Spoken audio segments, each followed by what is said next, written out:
ದಣಿವರಿಯದ ಧೀಮಂತ ನಾಯಕ doctor L Bhyrappa. ನಿರುದ್ಯೋಗ ಪದವೀಧರರ ವ್ಯಥೆಯನ್ನ ಕೇಳೋರ್ಯಾರು? ಇವರ ಬಾಳಿಗೆ ಹೊಂಬೆಳಕಂತೆ ಕಂಡವರು ಶ್ರೀಯುತ ಡಾಕ್ಟರ್ ಎಲ್ ಭೈರಪ್ಪನವರು. ಸರಿಸುಮಾರು 80ರ ದಶಕ. ಅಂದಿನ ಮುಖ್ಯಮಂತ್ರಿಗಳು ದಿವಂಗತ ಡಿ ದೇವರಾಜ್ ಅರಸ್ ರವರು. ಯೋಜನಾ ಆಯುಕ್ತರಾದವರು ಡಾಕ್ಟರ್ ಡಿ.ಎಂ. ನಂಜುಂಡಪ್ಪನವರು. ಅವರ ಶಿಫಾರಸ್ಸಿನಂತೆ ಸುಮಾರು 15,000 ನಿರುದ್ಯೋಗ ಪದವೀಧರರಿಗೆ 150 ರೂಪಾಯಿಗಳ ಭತ್ಯೆಯನ್ನು ನೀಡಲಾಯಿತು. ಅಂತೆಯೇ ದಿವಂಗತ ಶ್ರೀ ಆರ್ ಗುಂಡೂರಾವ್ ರವರ ಸರ್ಕಾರಕ್ಕೂ ಸಹ ಈ ಯೋಜನೆಯ ಬಗ್ಗೆ ಒತ್ತಾಯ ತಂದರು.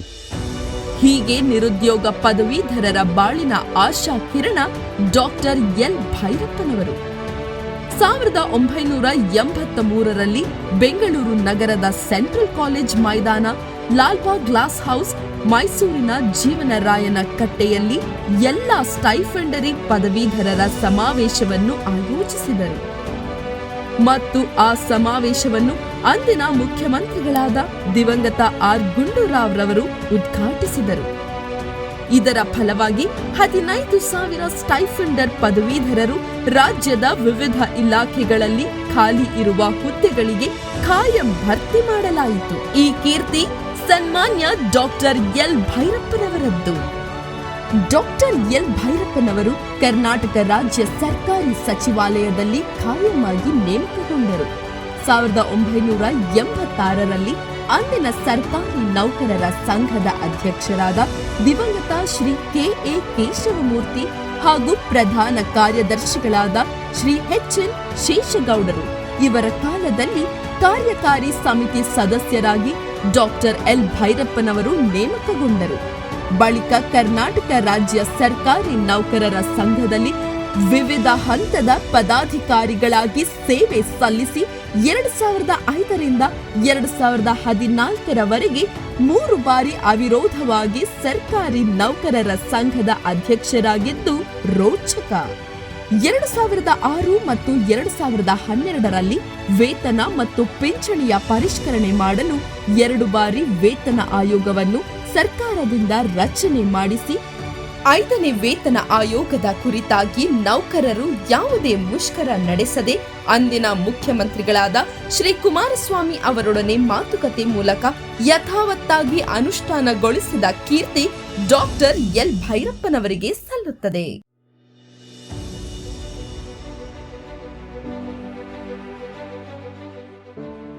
ಡಾಕ್ಟರ್ ಎಲ್ ಭೈರಪ್ಪನವರು ಅಧ್ಯಕ್ಷರಾದ ಮೇಲೆ ಶಿವಮೊಗ್ಗ ನಗರದಲ್ಲಿ ಸುಮಾರು 1.5 ಲಕ್ಷ ಸರ್ಕಾರಿ ನೌಕರರನ್ನು ಒಗ್ಗೂಡಿಸಿ ರಾಜ್ಯ ಮಟ್ಟದ ಸಮಾವೇಶವನ್ನು ನಡೆಸಲಾಯಿತು. ಇದನ್ನು ಅಂದಿನ ಮಾನ್ಯ ಮುಖ್ಯಮಂತ್ರಿಗಳಾದ ಶ್ರೀ ಬಿ.ಎಸ್. ಯಡಿಯೂರಪ್ಪನವರು ಉದ್ಘಾಟಿಸಿದರು. 2013ರಲ್ಲಿ ಮೈಸೂರು ನಗರದಲ್ಲಿ ಸರ್ಕಾರಿ ನೌಕರರ ಸಮಾವೇಶವನ್ನು ಆಯೋಜಿಸಲಾಯಿತು. ಈ ಸಮಾವೇಶಕ್ಕೂ ಲಕ್ಷಾಂತರ ನೌಕರ ಬಂಧುಗಳು ನೆರೆದಿದ್ದು ಜನಸ್ನೇಹಿ ಮುಖ್ಯಮಂತ್ರಿಗಳಾದ ಗೌರವಾನ್ವಿತ ಶ್ರೀ ಸಿದ್ದರಾಮಯ್ಯನವರು ಉದ್ಘಾಟಿಸಿದರು.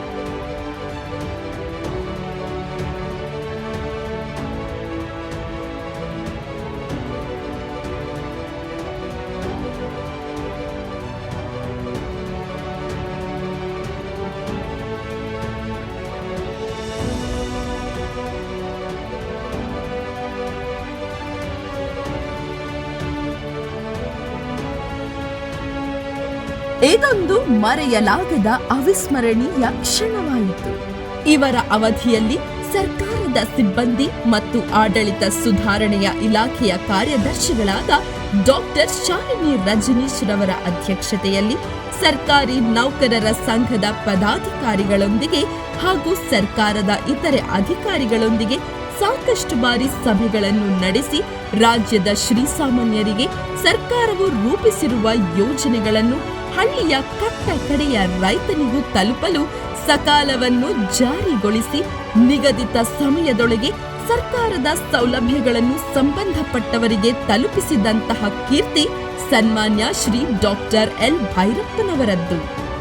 ಇದಕ್ಕೆ ಪ್ರತಿಯಾಗಿ ಭಾರತದ ಪ್ರಧಾನಮಂತ್ರಿಗಳಾದ ಶ್ರೀ ನರೇಂದ್ರ ಮೋದಿ ಅವರು ಶ್ರೀ ಶಾಲಿನಿ ರಜನೀಶ್ ರವರಿಗೆ ಹಾಗೂ ಡಾಕ್ಟರ್ ಎಲ್ ಭೈರಪ್ಪನವರಿಗೆ ಮತ್ತು ಇನ್ನಿತರೆ 3 ಜನ ಅಧಿಕಾರಿಗಳಿಗೆ ಭಾರತ ಸರ್ಕಾರದಿಂದ ಪ್ರಧಾನಮಂತ್ರಿ ಪ್ರಶಸ್ತಿಯನ್ನು ನೀಡಿ ಗೌರವಿಸಿದರು.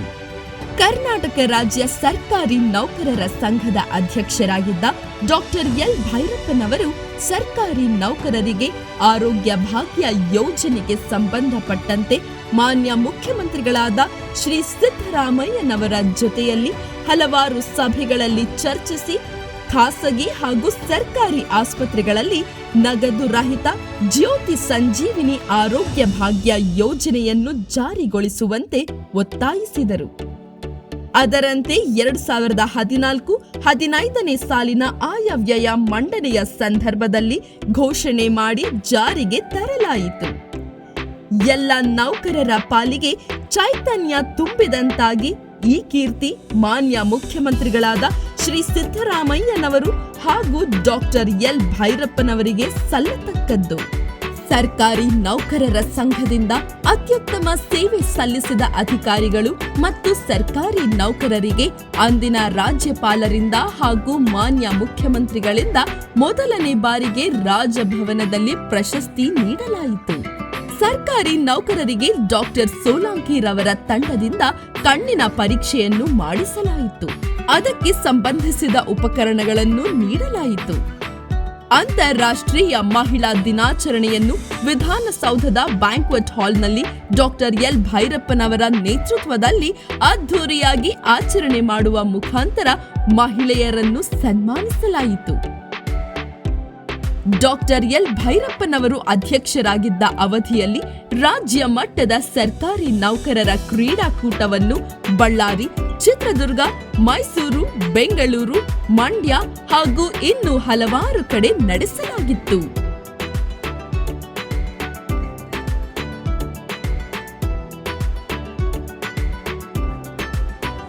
ಇವರ ಕಾಳಜಿ ಹಾಗೂ ಜನಸ್ನೇಹಿ ಗುಣ ಸರ್ಕಾರಿ ನೌಕರರಿಗಷ್ಟೇ ಅಲ್ಲದೆ ದೇಶದ ಬೆನ್ನೆಲುಬಾಗಿರುವ ರೈತನಿಗೂ ಸಹ ಮುಟ್ಟಿತು.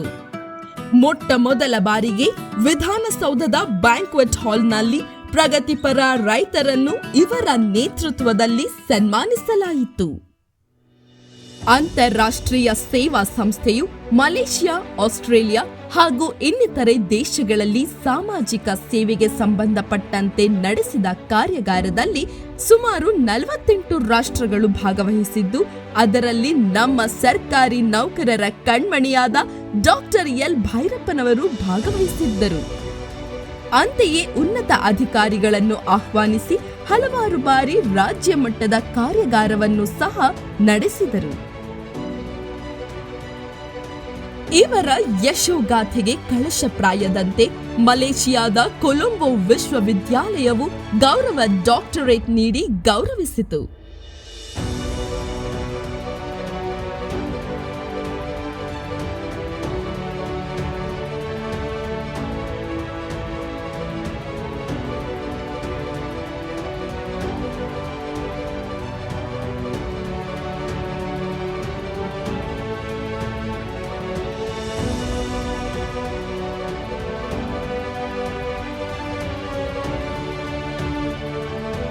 ಡಾಕ್ಟರ್ ಎಲ್ ಭೈರಪ್ಪನವರು 2014ರ ಅಕ್ಟೋಬರ್ನಲ್ಲಿ ಸರ್ಕಾರಿ ಸೇವೆಯಿಂದ ನಿವೃತ್ತಿ ಹೊಂದಿದರು.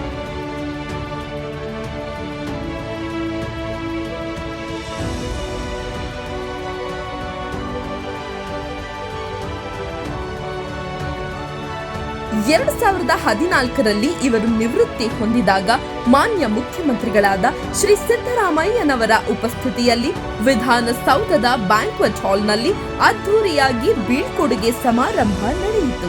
ಸ್ವತಃ ಮಾನ್ಯ ಮುಖ್ಯಮಂತ್ರಿಗಳೇ ಸನ್ಮಾನಿಸಿದ್ದು ಗಮನಾರ್ಹ. ಸರ್ಕಾರಿ ಕೆಲಸದ ಸೇವಾ ಅವಧಿಯ ಫಲಶ್ರುತಿ ಇದು. ಡಾಕ್ಟರ್ ಎಲ್ ಭೈರಪ್ಪನವರು 2014ರ ಅಕ್ಟೋಬರ್ನಲ್ಲಿ ಸರ್ಕಾರಿ ಸೇವೆಯಿಂದ ನಿವೃತ್ತಿ ಹೊಂದಿದರು. ಆದರೂ ಸಹ ಆ ನಾಯಕತ್ವದ ಗುಣ ಅವರನ್ನು 2019ರಲ್ಲಿ ನಿವೃತ್ತಿ ನೌಕರರ ಸಂಘದ ಅಧ್ಯಕ್ಷನನ್ನಾಗಿ ಮಾಡಿತು.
ಈ ಅವಧಿಯಲ್ಲಿ ರಾಜ್ಯದ ಎಲ್ಲ ಜಿಲ್ಲಾ ತಾಲೂಕು ಘಟಕಗಳ ನಿವೃತ್ತ ನೌಕರರು ಹಾಗೂ ಕುಟುಂಬ ಪಿಂಚಣಿದಾರರನ್ನು ಸಂಘಟಿಸಿ 19/2/2020ರಲ್ಲಿ ಬೆಂಗಳೂರು ನಗರದ ರೈಲ್ವೆ ನಿಲ್ದಾಣದಿಂದ ಫ್ರೀಡಂ ಪಾರ್ಕ್ ವರೆಗೆ ನಿವೃತ್ತ ನೌಕರರ ನಡೆ ವಿಧಾನಸೌಧದ ಕಡೆ ಎಂಬ ಬೃಹತ್ ರ್ಯಾಲಿ ಮಾಡುವ ಮುಖಾಂತರ ಸಾವಿರಾರು ಸಂಖ್ಯೆಯಲ್ಲಿ ಸದಸ್ಯರುಗಳನ್ನು ಸೇರಿಸಿ ನಿವೃತ್ತ ನೌಕರರ ಬೇಡಿಕೆಗಳ ಬಗ್ಗೆ ಹೋರಾಟ ಮಾಡಿ ಸರ್ಕಾರದ ಗಮನ ಸೆಳೆದರು.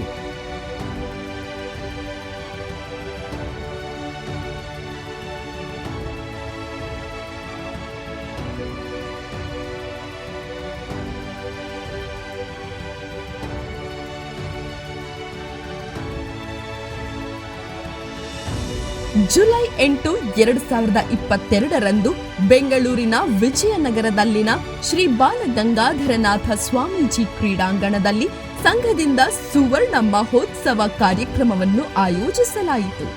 ಅಂದಿನ ಮಾನ್ಯ ಮುಖ್ಯಮಂತ್ರಿಗಳಾದ ಶ್ರೀ ಬಸವರಾಜ ಎಸ್ ಬೊಮ್ಮಾಯಿರವರು ಸಮಾವೇಶವನ್ನು ಉದ್ಘಾಟಿಸಿದರು. ಈ ಸಮಾವೇಶಕ್ಕೂ ಸುಮಾರು ಸಾವಿರಾರು ಸಂಖ್ಯೆಯಲ್ಲಿ ನಿವೃತ್ತ ನೌಕರರು ಹಾಗೂ ಕುಟುಂಬ ಪಿಂಚಣಿದಾರರು ಭಾಗವಹಿಸಿದರು. ಸಂಘದ ಪ್ರಮುಖ ಬೇಡಿಕೆಗಳ ಬಗ್ಗೆ ಹಾಗೂ ವೇತನ ಮತ್ತು ಪಿಂಚಣಿ ಪರಿಷ್ಕರಣೆಯ ಬಗ್ಗೆ 7ನೇ ವೇತನ ಆಯೋಗವನ್ನು ರಚನೆ ಮಾಡಬೇಕೆಂದು ನಡೆಸಿದ ಮುಷ್ಕರದಲ್ಲಿ ಇವರು ಕೂಡ ಸಕ್ರಿಯವಾಗಿ ಪಾಲ್ಗೊಂಡು ತಮ್ಮ ಬೆಂಬಲ ಸೂಚಿಸಿದರು. ಜಿಂದಾಬಾದ್ ಜಿಂದಾಬಾದ್ ಗವರ್ನಮೆಂಟ್ ಎಂಪ್ಲಾಯೀಸ್ ಯೂನಿಟಿ.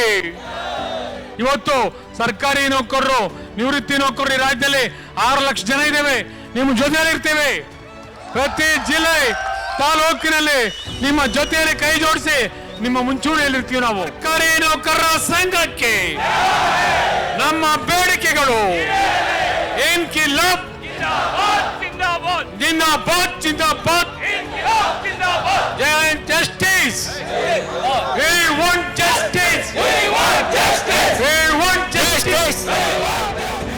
ರಾಜ್ಯ ಸರ್ಕಾರಿ ನಿವೃತ್ತ ನೌಕರರ ಸಂಘದಿಂದ 4.5 ಲಕ್ಷ ನಿವೃತ್ತ ನೌಕರರು ಹಾಗೂ ಕುಟುಂಬ ಪಿಂಚಣಿದಾರರ ಸಮಸ್ಯೆಗಳಿಗೆ ಸಂಬಂಧಪಟ್ಟಂತೆ ರಾಜ್ಯ ಮಟ್ಟದ ಪಿಂಚಣಿ ಅದಾಲತನ್ನು ಮಾಡಲಾಯಿತು. ಸದರಿ ಕಾರ್ಯಕ್ರಮದಲ್ಲಿ ಉನ್ನತ ಅಧಿಕಾರಿಗಳು ಭಾಗವಹಿಸಿದರು. ಮಾನ್ಯ ಮುಖ್ಯಮಂತ್ರಿಗಳಾದ ಬಸವರಾಜ ಬೊಮ್ಮಾಯಿರವರು ಸಂಘದ ಒತ್ತಾಯದ ಮೇರೆಗೆ ಡಾಕ್ಟರ್ ಸುಧಾಕರ್ ರಾವ್ ಅವರ ಅಧ್ಯಕ್ಷತೆಯಲ್ಲಿ ಹಾಗೂ ಇತರೆ ಸದಸ್ಯರುಗಳೊಂದಿಗೆ 7ನೇ ವೇತನ ಆಯೋಗದ ಸಮಿತಿಯನ್ನು ರಚನೆ ಮಾಡಿದರು. ಮೇಲ್ಕಂಡ ಸಮಿತಿಗೆ ಸರ್ಕಾರಿ ನಿವೃತ್ತ ನೌಕರರ ಸಂಘವು ಸುದೀರ್ಘವಾಗಿ ನಿವೃತ್ತಿ ನೌಕರರ ಹಾಗೂ ಕುಟುಂಬ ಪಿಂಚಣಿದಾರರ ಸಮಸ್ಯೆಯ ಬಗ್ಗೆ ಮನವಿಯನ್ನು ಸಲ್ಲಿಸಲಾಗಿತ್ತು. ಮನವಿಯನ್ನು ವೇತನ ಆಯೋಗವು ಕೂಲಂಕುಷವಾಗಿ ಪರಿಶೀಲಿಸಿ ನಿವೃತ್ತಿ ನೌಕರರ ಹಾಗೂ ಕುಟುಂಬ ಪಿಂಚಣಿದಾರರ ಪಿಂಚಣಿಯನ್ನು ಪರಿಷ್ಕರಿಸಲು ಸರ್ಕಾರಕ್ಕೆ ಶಿಫಾರಸು ಮಾಡಲಾಯಿತು. ಸರ್ಕಾರಕ್ಕೆ ಸಲ್ಲಿಸಿದ ವರದಿಯನ್ನು ಅನ್ನಭಾಗ್ಯದ ರೂವಾರಿಗಳಾದ ಮಾನ್ಯ ಮುಖ್ಯಮಂತ್ರಿಗಳು ಶ್ರೀ ಸಿದ್ದರಾಮಯ್ಯನವರ ಜೊತೆ ಹಲವಾರು ಬಾರಿ ಚರ್ಚಿಸಿ ಒತ್ತಾಯದ ಮೇರೆಗೆ ಆಗಸ್ಟ್ 1, 2024ರಿಂದ ಆರ್ಥಿಕ ಸೌಲಭ್ಯವನ್ನು ಜಾರಿಗೊಳಿಸಲಾಯಿತು. ಇದು ಸ್ಫೂರ್ತಿಯ ಚಿಲುಮೆ, ಸರ್ಕಾರಿ ನೌಕರರ ಕಣ್ಮಣಿ ಡಾಕ್ಟರ್ ಎಲ್ ಭೈರಪ್ಪನವರ ಹೋರಾಟದ ಮತ್ತು ನಾಯಕತ್ವದ ಯಶೋಗಾಥೆ.